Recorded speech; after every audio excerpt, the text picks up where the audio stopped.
잠깐, 지금 딱 한 가지만 여쭤볼게요. 친한 친구한테 진심으로 축하해 하고 말한 뒤에 돌아서는 순간 가슴 한구석이 묘하게 무거웠던 적 있으신가요? 어릴 때부터 함께 자란 형제의 비극을, 성공 소식을 들으며 웃고 있는데 집에 오는 길에 혼자 한숨이 나왔던 적 있으신가요? 손주 사진을 자랑하는 친구 앞에서 예쁘다고 복받았다고 말했는데 그날 밤 잠들기 전에 나는 왜 이럴까 하는 생각이 꼬리를 물었던 적 있으신가요? 아마 지금 이 순간 고개를 끄덕이시는 분들이 계실 겁니다. 그리고 동시에 이런 생각도 드실 겁니다. 이런 말을 들어도 되다. 나만 이런 거 아닐까? 이런 마음을 가진 내가 나쁜 사람인 건 아닐까? 오늘 이 이야기는 바로 그 마음에서 출발합니다. 수십 년을 살아오면서 우리가 느꼈지만 이름을 몰랐던 그 감정, 가슴에 있었지만 입 밖으로 꺼내지 못했던 그 감정, 조용히 자책하면서 혼자 삭혀야 했던 그 감정, 오늘 그 감정에 마침내 이름을 붙여드리려 합니다. 이름을 안다는 것은 단순히 단어를 하나 배우는 게 아닙니다. 이름을 아는 순간 비로소 그 감정이 나를 끌고 다니는 게 아니라 내가 그 감정을 바라볼 수 있게 됩니다.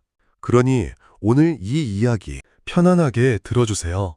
판단하지 않아도 됩니다. 부끄러워하지 않아도 됩니다. 그냥 그런 감정이 있었구나 하고 들어주시면 됩니다. 명절이면 형제들이 모입니다. 오랜만에 보는 얼굴들이라 처음엔 반갑습니다. 어릴 때 이야기도 나오고 돌아가신 부모님 생각도 납니다. 따뜻한 밥 한 상 앞에 나란히 앉으면 잠깐은 세월이 멈춘 것 같기도 합니다. 그런데 이야기가 조금씩 흘러가다 보면 한 형제가 말합니다. 우리 이번에 아파트 넓은 데로 옮겼어. 아이들이 작고 크니까. 다른 형제가 말합니다. 큰애가 이번에 좋은 데 취직했어. 요즘 하도 어렵다는데 다행이야. 나는 듣고 있습니다. 잘 됐다고 합니다. 축하한다고 합니다. 웃으며 밥을 먹습니다. 그런데 집에 돌아오는 차 안에서 혼자 조용히 앉아있다 보면 마음이 이상합니다. 딱히 슬프지도 않습니다. 화가 나는 것도 아닙니다. 그렇다고 기쁘지도 않습니다. 뭔가 눌리는 느낌입니다. 가슴 한가운데가 살짝 무거워지는 그 느낌. 그리고 그 느낌의 꼬리에서 이런 생각이 올라옵니다. 나는 왜 제자리인 것 같을까? 같은 부모 밑에서 자랐는데 왜 나만 이렇게 팍팍할까? 아니, 내가 못한 건 아닌데 그런데 왜 이렇게 마음이 무거운 걸까? 그리고 결국 이 생각이 옵니다. 이런 마음을 품은 내가 나쁜 사람인가? 동창회도 마찬가지입니다. 오랜만에 만난 친구들과 밥을 먹습니다. 어릴 때 이야기, 선생님 이야기, 그때 우리 참 용감했지 하는 이야기들. 웃음이 끊이지 않습니다. 그런데 이야기가 현재로 오면 분위기가 조금 달라집니다. 한 친구가 스마트폰을 꺼냅니다. 지난달에 가족이랑 유럽 다녀왔어. 한번 봐봐. 손주가 셋이나 됐다는 친구. 남편이 이번에 퇴임하고 건강하게 잘 지낸다는 친구. 딸아이가 해외에서 잘 정착했다는 친구. 나도 웃으며 봅니다. 야, 좋겠다. 진짜 복 받았네. 손주가 셋이야. 부럽다. 그 말이 진심이 아닌 건 아닙니다. 정말로 잘 됐다고 생각합니다. 그 친구를 미워하는 것도 아닙니다. 그런데 집에 돌아와서 그날 밤 잠들기 전에 그 친구 표정이 자꾸 떠오릅니다. 행복해 보이던 그 얼굴, 그리고 나도 모르게 이런 생각이 옵니다. 나는 저만큼 행복한가? 나는 저만큼 가족들한테 사랑받고 있나? 나는 지금 잘 살고 있는 건가? 그 밤 잠이 쉽게 오지 않습니다. 이 감정을 느끼고 나서 우리가 하는 일이 있습니다. 자책입니다. 나이가 이만큼 들었는데 아직도 이런 마음이 드네. 친구인데, 형제인데 왜 진심으로 기뻐해주지 못하지? 나는 정말 덜 된 사람인가? 그런데 잠깐요. 이 감정은 어제 오늘 생긴 것이 아닙니다. 350년 전 프랑스의 철학자 라로슈프콤 이런 말을 남겼습니다. 우리가 가장 아끼는 친구들의 불행 속에는 우리를 불쾌하게만은 하지 않는 무언가가 항상 들어있다고. 이 문장을 천천히 다시 생각해 보십시오. 가장 아끼는 친구들입니다. 미워하는 사람이 아닙니다. 진심으로 좋아하는 사람입니다. 그런데 그 사람의 불행 앞에서도 마음 한구석에서 뭔가가 꿈틀거린다는 것입니다. 350년 전 프랑스 귀족도 똑같이 느꼈던 겁니다. 이 감정에는 이름이 있습니다. 독일어로 샤덴프로이데라고 합니다. 샤덴은 손해, 프로이데는 기쁨 두 단어를 합치면 이렇게 됩니다. 남의 불행 앞에서 느끼는 은밀한 안도감. 1740년대 독일에서 처음 문자로 기록된 이 단어는 거의 300년 전부터 이미 쓰이고 있었습니다.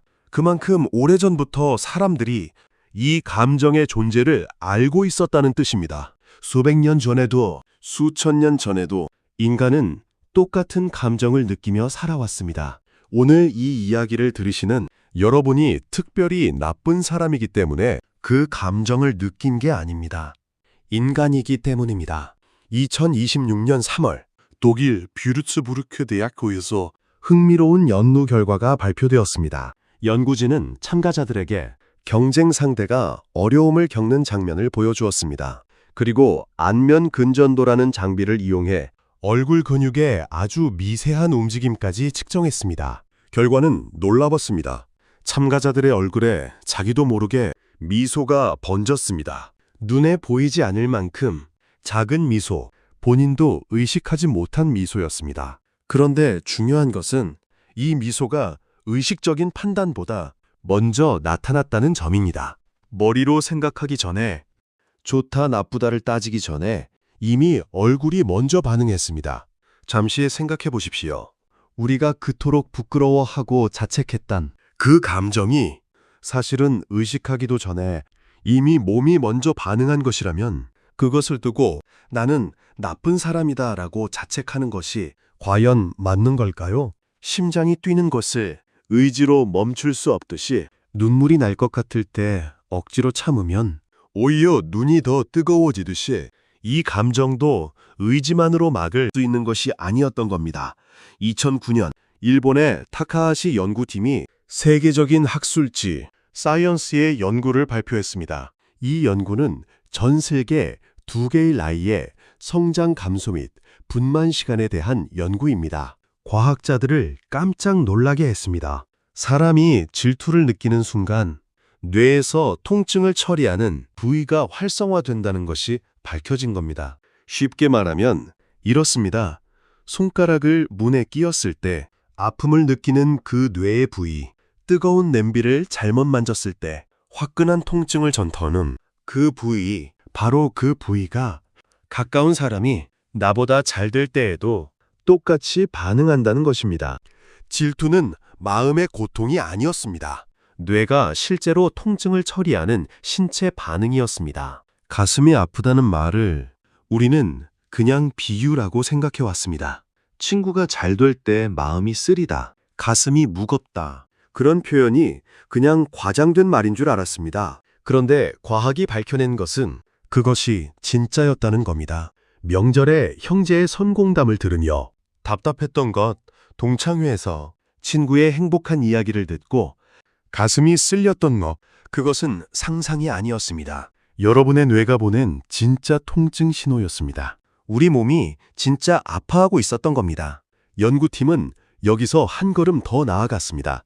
질투하던 그 대상이 불행을 겪는 장면을 보여주었습니다. 그러자 이번에는 전혀 다른 반응이 나타났습니다. 뇌의 보상센터가 활성화된 것입니다. 오랫동안 드시고 싶었던 음식을 드셨을 때, 손주가 할머니 할아버지하고 뛰어올 때, 오래된 친구와 오랜만에 만나 배꼽 잡고 웃었을 때, 그때 느끼는 기쁨과 같은 뇌 반응이 일어난 것입니다. 그리고 더 흥미로운 사실이 있었습니다. 질투가 심했던 사람일수록 이 안도감의 반응도 더 강하게 나타났습니다. 더 많이 아팠던 사람이 더 큰 안도를 느끼고 있었던 것입니다. 마치 심한 두통에 시달리다가 진통제가 듣기 시작할 때의 그 해방감처럼 질투의 고통이 컸던 만큼 상대의 불행 앞에서 느끼는 안도감도 그만큼 커지는 것입니다. 이것은 의지의 문제가 아닙니다. 뇌의 구조가 그렇게 되어 있는 것입니다. 도덕심이 부족한 것도 아니고 인격에 문제가 있는 것도 아닙니다. 아픔이 있으면 안도를 찾는가? 그것은 뇌의 자연스러운 작동 방식입니다. 한 가지 더 말씀드릴게요. 아기를 안았을 때, 사랑하는 사람의 손을 꼭 잡았을 때, 따뜻한 포옹을 나눌 때 분비되는 호르몬이 있습니다. 바로 옥시토신입니다. 옥시토신은 사랑과 유대감을 만들어주는 호르몬으로 잘 알려져 있습니다. 그래서 사람들은 이것을 사랑의 호르몬이라고 부릅니다. 그런데 2009년 이스라엘의 샤메이 초리 연구팀이 놀라운 사실을 발견했습니다. 이 옥시토신이 경쟁 상황에서는 오히려 질투와 고소함을 더 강하게 만든다는 것입니다. 천천히 생각해 보십시오. 오래된 친구, 함께 자란 형제, 수십 년을 같이 산 부부, 가까운 사이일수록 옥시토신이 많이 분비됩니다. 그런데 바로 그 호르몬이 서로를 비교하는 상황에서는 질투의 감정까지 증폭시킨다는 것입니다. 사랑하기 때문에 더 질투하는 것입니다. 가까우니까 더 비교하는 것입니다. 모르는 사람이 복권에 당첨됐다는 뉴스를 보면 그냥 신기하고 넘어갑니다. 그런데 같이 복권을 산 친구가 당첨되면 마음이 전혀 다릅니다. 가깝기 때문에 그렇습니다. 유대감이 강하기 때문에 그렇습니다. 그리고 그 유대감을 만드는 바로 그 호르몬이 동시에 비교와 질투의 불씨도 지피고 있는 것입니다. 이것은 마음이 약해서가 아닙니다. 뇌가 그렇게 만들어져 있기 때문입니다. 1954년 심리학자 레온 페스팅거는 이런 이론을 발표했습니다. 사람은 혼자서는 자기 위치를 알기 어렵기 때문에 옆 사람과 비교하게 된다는 것입니다. 시험 점수를 예로 들어볼게요. 내 점수가 75점입니다.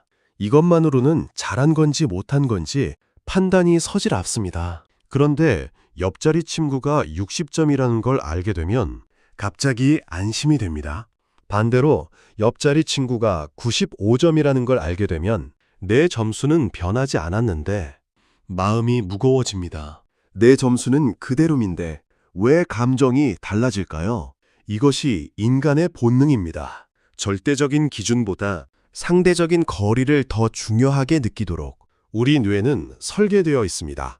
인생도 똑같습니다. 내 삶이 잘 가고 있는 건지, 나는 잘 살고 있는 건지 혼자서는 판단이 잘 안 됩니다. 그래서 옆 사람과 비교하게 됩니다. 형제와 비교하고, 친구와 비교하고, 동창과 비교합니다. 비교해야 내 위치가 보이니까요. 이것은 나쁜 습관이 아닙니다. 인간의 생존 본능입니다. 1988년 심리학자 에이브라함 대사는 여기에 중요한 발견을 하나 더 보탰습니다. 나와 심리적으로 가까운 사람이 나에게 중요한 분야에서 나보다 잘하면 그것이 나의 자존감을 직접 위협한다는 것입니다. 예를 들어 볼게요. 친한 친구가 노래대회에서 상을 받았습니다. 나는 노래에 별 관심이 없습니다. 그럼 순수하게 기쁩니다. 우리 친구가 상 받았어 하고 자랑도 합니다. 그런데 나와 같은 일을 해온 친구가 같은 분야에서 나보다 훨씬 더 큰 성과를 냈습니다. 그때는 마음이 달라집니다. 축하하면서도 왜 나는 그만큼 못했을까 하는 생각이 꼬리를 뭅니다. 형제 사이에서 이것이 더욱 두드러집니다. 같은 부모 밑에서, 같은 환경에서 비슷한 조건으로 출발했는데 결과가 다를 때 그 차이가 주는 심리적 무게감은 남보다 형제한테서 훨씬 더 크게 느껴집니다. 왜냐하면 조건이 비슷했으니까요. 조건이 비슷한데 결과가 다르면 그 차이의 원인이 오롯이 나 자신에게 있다는 느낌이 들기 때문입니다. 같은 출발선에서 시작했는데 왜 나는 그 생각이 마음을 가장 무겁게 누릅니다. 이 모든 것을 하나로 정리하면 이렇게 됩니다. 가까운 사람의 성공은 나에게 거울이 됩니다. 그 거울 속에 내 모습이 비칩니다. 기대했던 것보다 작아 보이는 내 모습이 더 잘하고 싶었는데 그렇지 못했던 내 모습이 충분히 사랑받고 있는지 확신하지 못하는 내 모습이 그 거울 속에 선명하게 보이는 겁니다. 그러니 불편할 수밖에 없습니다. 마음이 쓰릴 수밖에 없습니다. 연구에 따르면 자존감이 낮을수록 이 감정을 더 강하게 경험한다고 합니다. 상대방의 성공이 곧 나의 부족함을 드러내는 것처럼 느껴지기 때문입니다. 내가 부족한 것이 아닙니다. 상대방의 성공이 거울처럼 내 모습을 비출 뿐입니다. 그 거울 속에 비친 내 모습이 마음에 들지 않을 때 우리는 거울을 깨고 싶은 충동을 느끼는 것입니다. 아르투어 쇼펜하우어는 말합니다. 질투를 느끼는 것은 인간적이지만 샤덴프로이데를 즐기는 것은 악마적이다. 냉혹한 말입니다. 쇼펜하우어는 인간의 본성에 대해 철저히 냉정했습니다. 사람의 성격은 태어날 때 이미 정해져 있고 아무리 노력해도 근본적으로는 바뀌지 않는다고. 이렇게 들으면 참 막막합니다. 50년, 60년, 70년을 살아오면서 쌓인 이 감정들이 앞으로도 계속 나를 따라다닐 것이라는 말처럼 들리니까요. 그런데 쇼펜하우어는 이 막막한 이야기 끝에 의외로 따뜻한 지혜를 하나 남겨두었습니다. 바로 고슴도치 이야기입니다. 1851년 쇼펜하우어는 이런 이야기를 썼습니다. 추운 겨울날 여러 마리의 고슴도치가 서로의 체온으로 얼어붙지 않으려 가까이 모였습니다. 그런데 곧 서로의 가시가 느껴졌습니다. 따가워서 다시 멀어졌습니다. 하지만 떨어지니 또 추워집니다. 다시 모이고 또 가시에 찔리고 또 멀어지기를 반복하다가 마침내 서로를 가장 잘 견딜 수 있는 적당한 거리를 찾았습니다. 가시에 찔리지 않을 만큼 멀지도 않고 온기를 느낄 수 있을 만큼 가깝지도 않은 딱 그 거리. 이 이야기를 천천히 되새겨 보십시오. 고슴도치들은 서로를 미워해서 멀어진 것이 아닙니다. 가시가 아프기 때문에 멀어진 것입니다. 그리고 멀어졌다고 영영 떠난 것도 아닙니다. 추우니까 다시 모입니다. 혼자서는 살 수 없으니까요. 가까이 가면 가시에 찔리고 멀어지면 추워지는 관계. 이것이 우리가 가까운 사람 앞에서 느끼는 그 복잡한 감정 아닐까요? 명절에 형제를 만나면 반갑습니다. 피를 나눈 사이니까요. 오랜 세월을 함께한 사이니까요. 하지만 이야기가 흘러가면 마음이 복잡해집니다. 그래서 자연스럽게 조금 거리를 두게 됩니다. 전화를 조금 덜 하게 되고 만남을 조금 미루게 됩니다. 미워해서가 아닙니다. 가시가 아프기 때문입니다. 쇼펜하우어의 결론은 이것입니다.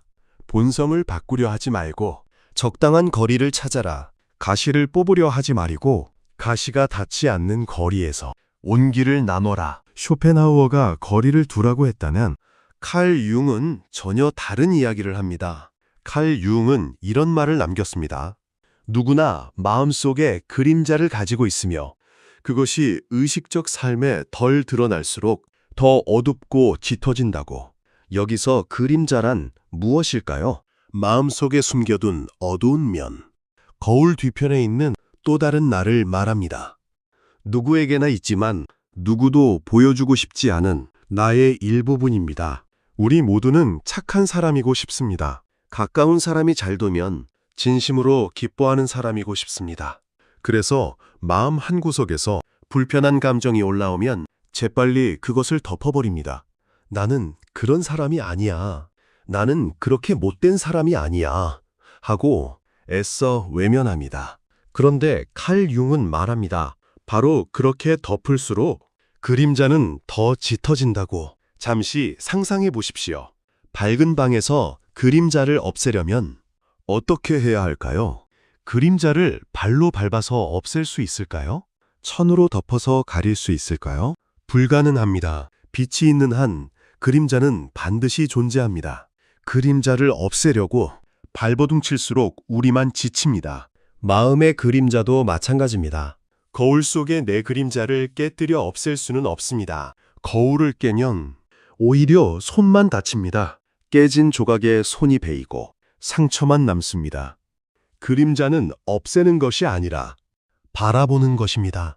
바라본다는 것은 무엇일까요? 아, 나에게도 이런 면이 있구나 하고 인정하는 것입니다.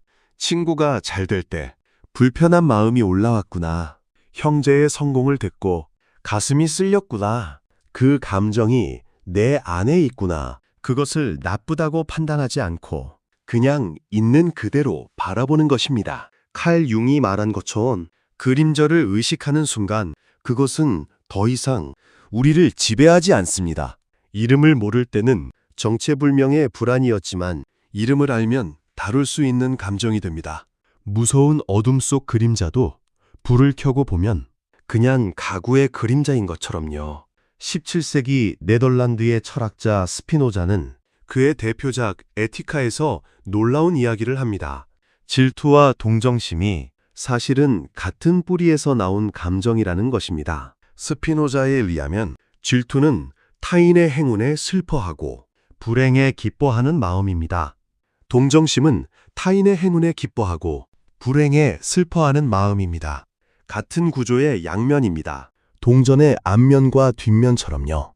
이것이 무엇을 뜻할까요? 질투할 수 있는 사람만이 공감할 수도 있다는 뜻입니다.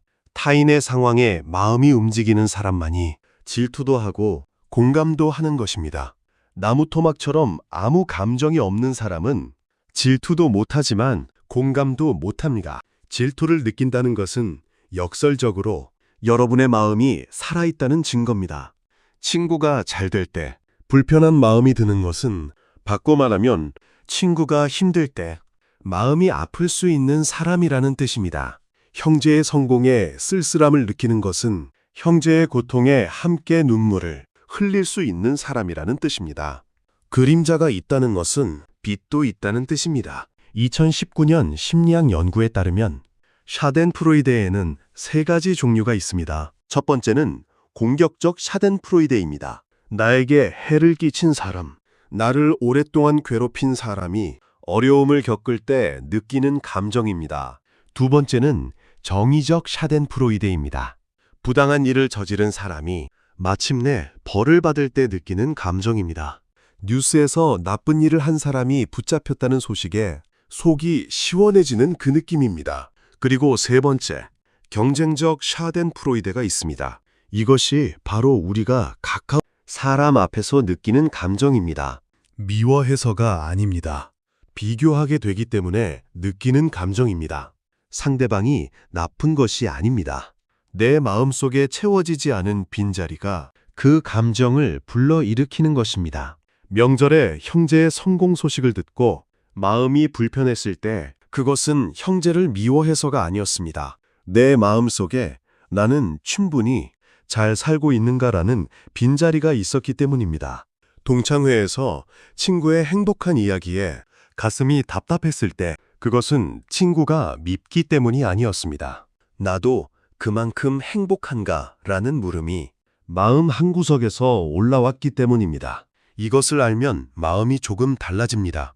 나쁜 감정을 가진 나쁜 사람이 아니라 채워지지 않은 마음을 가진 보통 사람이라는 것을 알게 되기 때문입니다. 현대 철학자 알랭드 보프은 그의 책 지위의 불안에서 이런 이야기를 합니다. 우리가 타인과 비교하며 불안해하는 진짜 이유는 타인의 시선에 의해 내 가치가 결정된다는 공포 때문이라고 쉽게 말하면 사랑받지 못할 것에 대한 불안입니다. 이 말을 천천히 곱씹어 보십시오. 사랑받지 못할 것에 대한 불안. 친구가 잘 될 때 내가 불편한 것은 그 친구가 밉기 때문이 아닙니다. 나는 충분히 가치 있는 사람인가를 묻는 내 마음의 불안 때문입니다. 형제가 성공했다는 소식에 마음이 쓰린 것은 형제가 싫어서가 아닙니다. 나는 사랑받을 만한 사람인가? 나는 인정받을 만한 삶을 살았는가? 그 깊은 물음이 마음 밑바닥에서 올라오기 때문입니다. 잠깐, 지금 이 순간 스스로에게 물어보십시오. 나는 충분히 가치 있는 사람인가? 그 대답은 사실 이미 여기 있습니다. 이 이야기를 여기까지 들으신 것 자체가 자기 자신을 들여다보려는 용기가 있다는 뜻입니다. 2400년 전 소크라테스는 이런 말을 남겼습니다. 검토되지 않은 삶은 살 가치가 없다고. 내 감정을 들여다보는 것, 내 마음의 그림자를 바라보는 것, 그것 자체가 가치 있는 삶의 시작이라는 뜻입니다. 여러분은 지금 그 삶을 살고 계신 겁니다. 연구에서도 이것을 뒷받침합니다. 타인의 체면이 손상되는 것을 보면 내 마음이 편해지는 것은 나의 체면 손실을 보상받는 느낌 때문이라고 합니다. 다시 말해, 내가 느끼는 안도감의 본질은 상대방의 불행을 즐기는 것이 아닙니다. 내가 느꼈던 열등감이 잠시 해소되는 것입니다. 이 메커니즘을 알면 내가 왜 그런 감정을 느꼈는지 이해가 됩니다. 그리고 이해하는 순간 그 감정의 힘이 약해집니다. 동창회에서 잘 나가는 친구의 실패담을 들었을 때 왠지 마음이 편해졌다면 그것은 여러분이 못된 사람이기 때문이 아닙니다. 그동안 느꼈던 열등감과 불안감이 잠시 숨을 돌리는 순간이었던 것입니다. 원인을 알면 약이 됩니다. 원인을 모르면 병이 됩니다. 니체는 이런 말을 남겼습니다. 나의 위대함의 공식은 아모르 파티다. 아무것도 달라지기를 원하지 않는 것. 아모르 파티. 자기 운명을 있는 그대로 사랑하라는 뜻입니다. 니체가 말하는 사랑은 완벽한 나를 사랑하라는 게 아닙니다. 질투도 하고 비교도 하고 불편한 감정을 느끼는 불완전한 나의 모습까지도 포함해서 사랑하라는 것입니다. 50년, 60년, 70년을 살아오면서 우리는 수많은 비교를 해왔습니다. 수많은 질투를 느꼈습니다. 그리고 그때마다 자책했습니다. 이제는 그 자책을 내려놓으십시오. 그것도 나의 일부였습니다. 그 감정이 있었기에 더 노력하기도 했고, 더 간절히 바라기도 했고, 더 열심히 살기도 했습니다. 질투가 반드시 나쁜 것만은 아닙니다. 그것은 더 나아지고 싶다는 마음의 다른 이름이기도 합니다. 그렇다면 구체적으로 어떻게 하면 될까요? 3가지를 말씀드리겠습니다. 첫 번째는 감정에 이름을 붙여주는 것입니다. 가까운 사람의 좋은 소식을 듣고 마음이 불편해질 때, 아, 이게 샤덴프로이데구나 하고 이름을 붙여보십시오. 명절에 형제 소식을 듣고 가슴이 답답해질 때, 아, 지금 비교의 감정이 올라오는구나 하고 알아차려 보십시오. 동창 모임에서 친구의 행복한 이야기를 듣고 마음이 무거워질 때, 아, 이것이 채워지지 않은 내 마음의 빈자리가 보내는 신호구나 하고 인식해 보십시오. 감정에 이름을 붙이는 것은 야생동물의 목줄을 채우는 것과 같습니다. 그 감정이 사라지지는 않지만 끌려다니지 않게 됩니다. 이름을 모를 때는 정체불명의 불안이었지만 이름을 알면 다룰 수 있는 감정이 됩니다. 아, 이게 샤덴프로이데구나. 그 한마디가 자책의 고리를 끊어주는 시작이 됩니다. 두 번째는 고슴도치의 거리를 찾는 것입니다. 비교가 심해지는 관계가 있다면 미워하지 말고 적당한 거리를 유지하십시오. 명절에 형제를 만날 때 비교하는 마음이 올라오면, 아, 가시가 닿았구나 하고 한 발짝 물러서는 것입니다. 멀어지는 것이 아닙니다. 서로를 지키기 위한 거리입니다. 동창회에서 특정 친구와의 대화가 유독 마음에 사무친다면 그 모임의 횟수를 조금 줄여도 됩니다. 죄책감 가질 필요 없습니다. 그것은 배신이 아니라 자기 보호입니다. 가시가 아픈데 억지로 가까이 붙어 있으면 서로 상처만 납니다. 적당한 거리에서 온기를 나누는 것, 그것이 관계를 오래 유지하는 진짜 비결입니다. 부부 사이에서도 마찬가지입니다. 배우자와 모든 것을 함께 해야 한다는 부담을 내려놓으십시오. 각자만의 시간, 각자만의 공간이 있어야 서로를 더 따뜻하게 바라볼 수 있습니다. 고슴도치도 적당한 거리에서 가장 따뜻했습니다. 3번째이자 마지막 방법입니다. 자극과 반응 사이에 공간을 만드는 것입니다. 스토아 철학자 에픽테토스는 이런 말을 남겼습니다. 우리에게 달린 것과 달리지 않은 것을 구분하라고.